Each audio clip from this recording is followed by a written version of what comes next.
Šta ime moje za te znači? Šta ime moje za te znači? Umreće ono, ko šum vala što tužno mije tuđe žala, ko žagor šumski kad se smrači. Na listu tvoga spomenara ostaće poput traga sivog, ko grobni natpis, čudna šara, nečitljiva za ikog živog. Šta znači ono?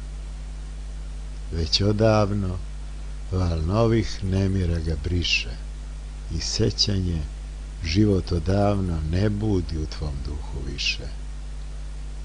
No, reci ga u vreme čame, kaži u časovima sivim, postoji uspomena name, postoji srce gde ja živim. Aleksandar Sergejević Puškin.